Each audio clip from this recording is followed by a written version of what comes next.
Marhaba again, Dubai. How are you all doing? Good to see you all. I'm always impressed by my marketing team, especially the sound that they sort of produce in this thing just sort of gets you moving, right? I mean, at least for me, it's like really pump it up, and that's good. But no, thank you so much for this. I don't seem to have a clicker. I do now.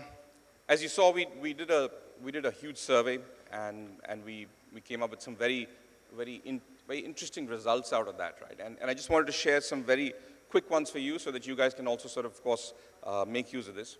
Very quickly, I'm not going to take too much time, but some of the key results that we found was that literally 84% of the CHROs in the region want to build a high-performing workforce. However, they're saying that 52% actually say that managing employee performance is their #1 challenge. 48% of the leaders say that talent attraction and retention is also there. So Ben, you stand validated, 100%, right? Exactly the points that were actually being said. Now, this is only for the GCC, as well as the UAE, right? What's actually happening over here?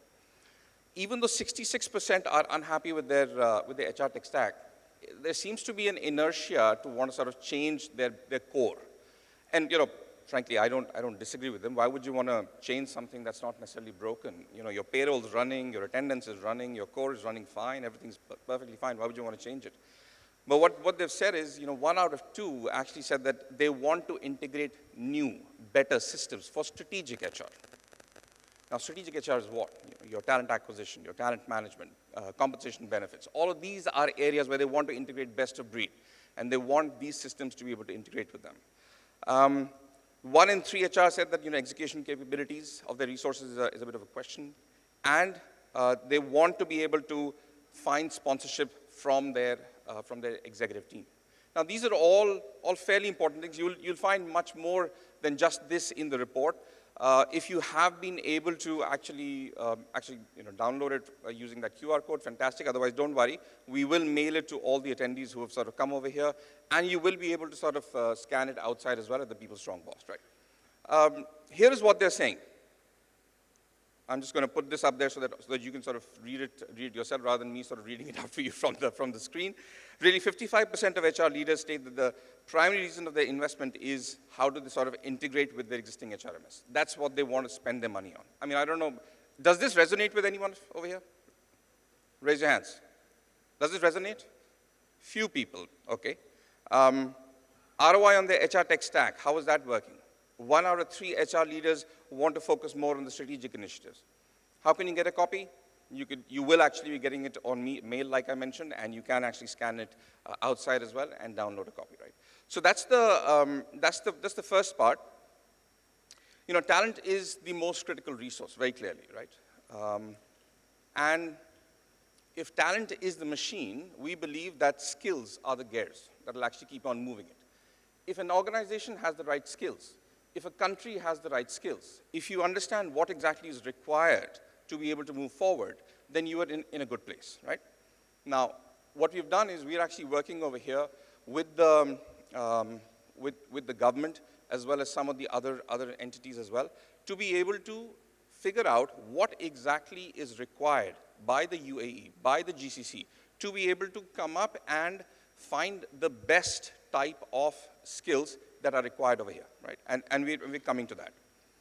So that's the biggest report with powerful insights. We're actually coming up in the region, and I wanted to invite all of you to sort of come up and really be part of the MENA Skills report. This is going to be a fairly detailed report that we are going to be coming out with. Like I said, this is in conjunction with the local governments. So the governments also are doing a lot of initiatives to be able to figure out what are the skills that are required by the UAE, what are the skills that are required in KSA, what are the skills that are required in Oman, and other GCC nations, and they want to be able to fuel them. They want to be able to do more for that thing. Also, where are you actually currently attracting those skills from? Which countries? What are the skills that you're lacking? What is it that you think is going to come in the future? All that and more is going to come up over here. So these are just some of the things that you will get out of this report. We just listed 4 or 5 key points, but much more than this is there. How can you participate in this? Please do scan this link, right? if you have not, and just say, just accept that you would do this. This is not your survey. We will actually reach out to you and just fill out the form. Somebody in the team will come and assist you with the entire survey because skills is a area which is not necessarily the most intuitive, right? You need to be able to understand that correctly, be able to do a bit more. I hope this is scannable by folks in here. Yeah? Okay, good. A select few of you will also, of course, get featured in the report along with your quotes and stuff. So please do fill out this report because this is what we're actually doing. And this will be the MENA skills report. What's the skill landscape in MENA? And how is that actually going to be changing? What is needed to make it change? It's not going to be like a 3-pager type of report. It's going to be a fairly extensive one. So lots of detailed interviews, lots of things will actually happen. But and you will, of course, get a complimentary copy of that. So please do that.